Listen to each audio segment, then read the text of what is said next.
সেদিন সকালটা শুরু হয়েছিল দারুণ একটা এক্সাইটমেন্ট দিয়ে, আর আমাদের বাড়ির একদম ঠিক কাছে ডানলপ মোড়, ডানলপ পেট্রোল পাম্প থেকে। আর আজকের জার্নিতে আমার সঙ্গে রয়েছে আমারই এক বন্ধু, আমারই পাড়ার ফ্রেন্ড মান্তু। আচ্ছা যাই হোক, তোমরা আশা করি টাইটেল আর থাম্বনেল দেখে বুঝতে পেরেছো যে আজকে আমাদের জার্নিটা কোথায় হতে চলেছে। এই জার্নি তো থাকছেই, সঙ্গে থাকছে বেশ কিছু ইনফরমেশান। যেমন আমার SP-125-এ ঠিক কত টাকার তেল লেগেছিল আমাদের দীঘা যেতে এবং আসতে, আর এবার আমরা ঠিক কোন রাস্তা দিয়ে দীঘা গেছিলাম।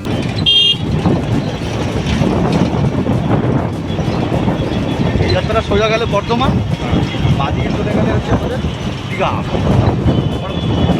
তো তোমরা কম বেশি প্রত্যেকেই জানো যে খড়গপুরের সাইড থেকেই দীঘা যেতে হয়, মানে খড়গপুরের রাস্তা দিয়ে বেশ কিছুটা দিয়ে গেলে হচ্ছে কোলাঘাট, কোলাঘাট থেকে বাদিকে ঘুরে দীঘার দিকে বেরোতে হয়।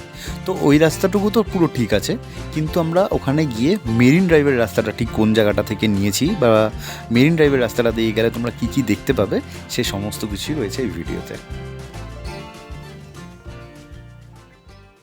তোমাদেরকে একটা কথা জানিয়ে রাখি, আমরা কিন্তু এবারের ট্রিপে কোলাঘাটে দাঁড়াইনি এবং কোলাঘাটে খাইনি। আমরা কোলাঘাট থেকে বাদিকে বেশ কিছুটা এগিয়ে গিয়ে মানে নন্দকুমারের দিকে যেতে একটা বাজেট হোটেলে খেয়েছিলাম।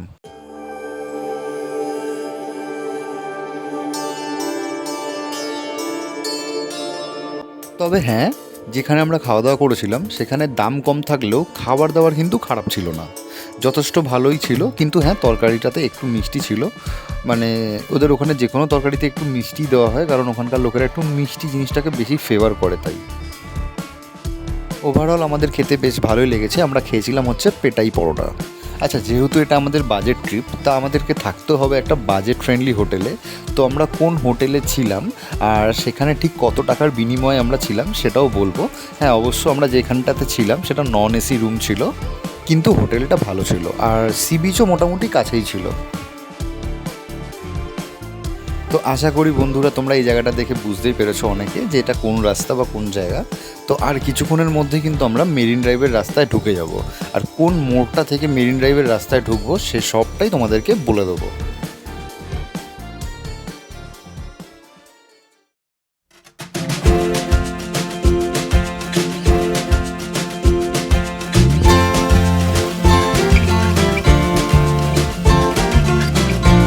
আশা করি রাস্তাটা অনেকেই চিনতে পেরেছো, আর যারা যারা চিনতে পারোনি চাপ নিয়ে লাভ নেই, আমি তো বলেই দেবো এটা কোনটা দিয়ে গেলে এই রাস্তাটা পড়বে।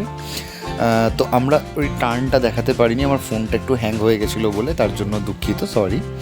তো এটা হচ্ছে তোমরা মন্দারমণি ঠিক ক্রস করার পর পরের যে মোড়টা আসবে সেই মোড়টা থেকে বাদিকে, এক্স্যাক্ট এখন আমার এই মোড়টার নাম মনে পড়ছে না, মন্দারমণিটা পার হওয়ার পরের মোড়টাই, ওখান থেকে বাদিকে চলে যেতে হবে। আর শোনো, তারপরেও যদি তোমরা না বুঝতে পারো, মন্দারমণিটা ঠিক ক্রস হওয়ার পরেই কাউকে জিজ্ঞাসা করলেই বলে দেবে যে দাদা মেরিন ড্রাইভের রাস্তাটা কোন দিক দিয়ে যাব। আমি সাজেস্ট করবো এই রাস্তা দিয়েই যেতে।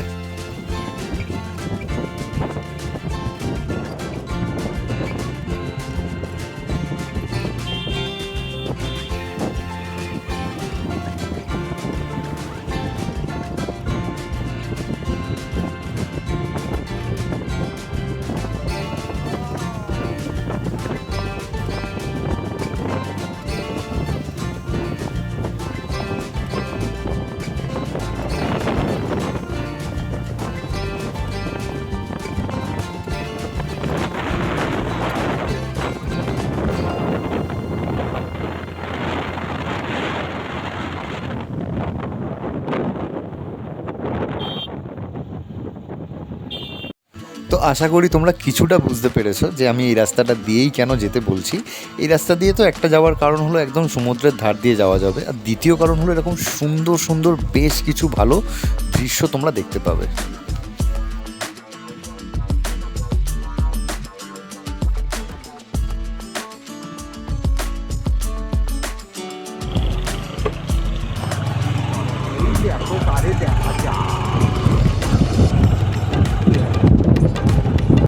অবশেষে দীর্ঘ অপেক্ষার অবসান, ফাইনালি আমরা দেখা পেলাম সমুদ্রের।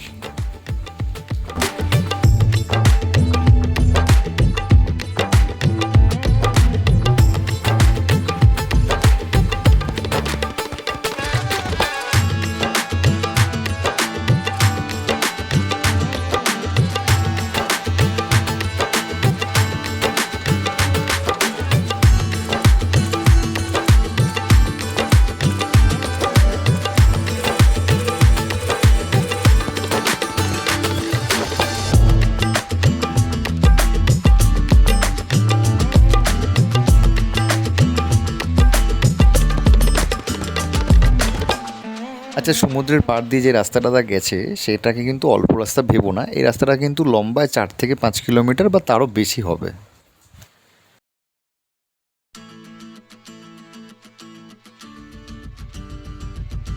আমাদের এবারের জার্নিতে এক্সট্রা পাওনা হলো এই জগন্নাথ দেবের মন্দিরটা, খুব সুন্দর বানিয়েছে, খুব বড়। পুরীতে তো যজ্ঞ দাদার সঙ্গে দেখা করতে যেতে পারলাম না এখনো পর্যন্ত, তাই দীঘাতেই দেখা করতে চলে এলাম।